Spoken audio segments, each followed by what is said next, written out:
Bonjour tout le monde, donc aujourd'hui je vais vous présenter un nail art qui m'a été inspiré par un bracelet de Chooks.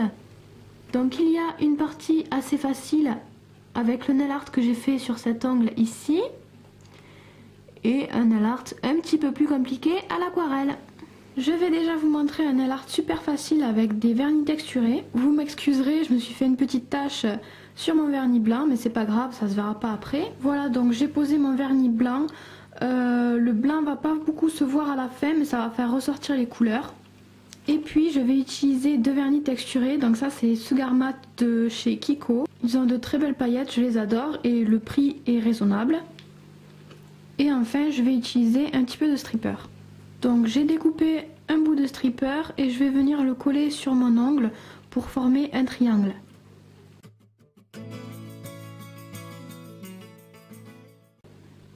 Évidemment, avant de coller votre stripper, il faut que votre vernis blanc soit vraiment très sec, sinon ça va tout vous arracher. Et on essaye de bien centrer son triangle, ce qui n'est pas forcément évident. Maintenant, je vais prendre mon premier vernis texturé et je vais remplir la première zone.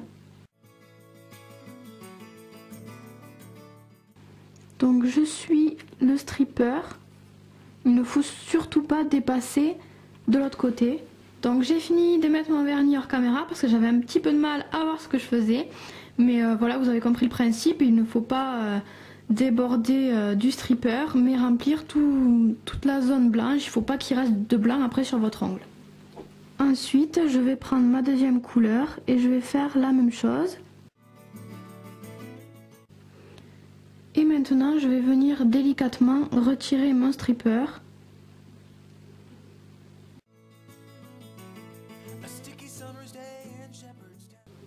Voilà donc ce que ça donne, surtout ne rajoutez pas de top coat par dessus, sinon vous n'aurez plus l'effet sablé, texturé des vernis Kiko.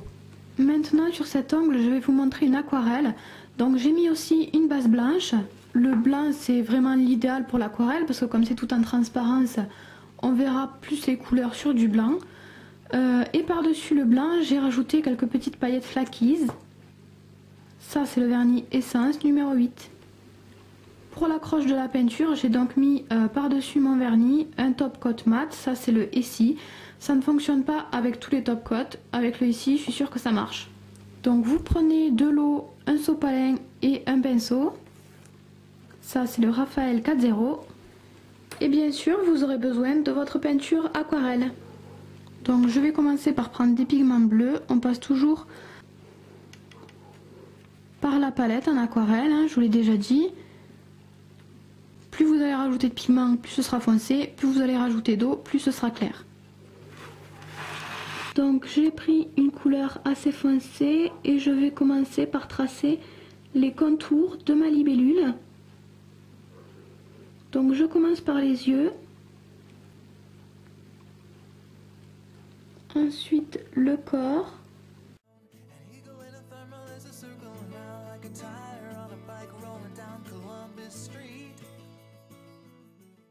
et je finis ici par la queue assez fine. Je vais maintenant tracer les ailes.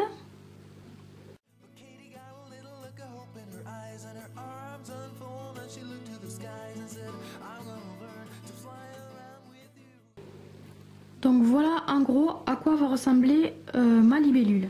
J'ai oublié de vous dire aussi en aquarelle, si vous sentez qu'il y a trop d'eau dans votre pinceau, vous pouvez l'éponger un petit peu sur votre sopalin. Là je vais faire un dégradé, donc je vous explique un petit peu la chose avant. Je vais mettre de la peinture assez pigmentée. J'irai nettoyer un petit peu mon pinceau dans l'eau et l'éponger un petit peu sur mon sopalin. Et ensuite je vais venir étirer les pigments. Donc il faut qu'il reste un petit peu d'eau sur votre pinceau, mais pas trop. Sinon ça va complètement noyer le motif et ça va être affreux. Donc là j'ai gardé le même bleu. Je vais venir poser la couleur. J'essuie mon pinceau. Je garde un petit peu d'eau dans mon pinceau et je viens dégrader ma couleur avec des petits mouvements comme ceci.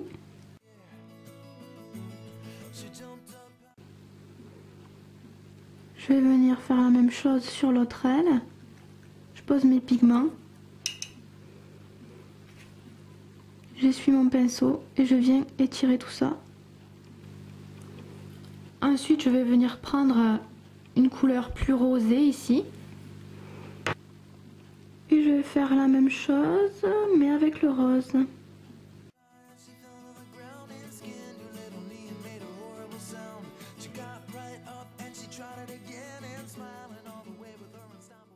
Ensuite, j'ai pris un autre bleu pour faire les yeux de ma libellule.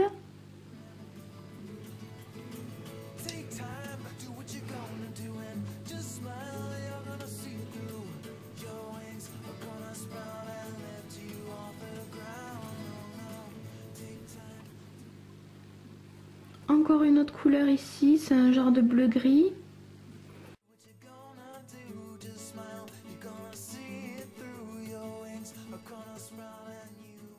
Pour le corps, j'ai mis quand même plus d'eau que de pigment pour pouvoir avoir cet effet de transparence. Donc là, j'ai bien fait tout le fond de ma libellule. Je vais attendre que ce soit super bien sec pour faire le reste. Je vais reprendre le même gris ici, mais je vais utiliser plus de pigment. Je vais faire quelque chose de plus foncé. Et je vais venir faire des petites rayures comme ça. Et enfin, je vais venir faire les contours un petit peu mieux ici.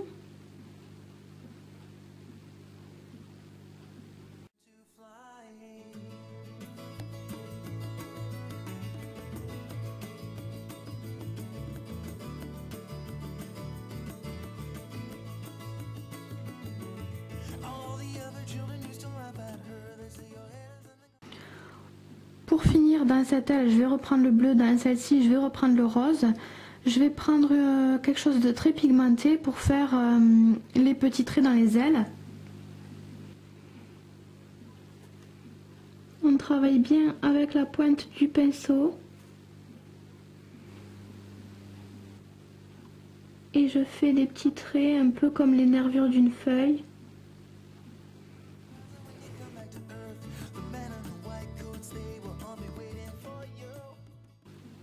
Voilà, vous attendez bien que ça sèche et on met le top coat. Voilà pour notre petite libellule, ne vous en faites pas si vous galérez un petit peu avec le dégradé.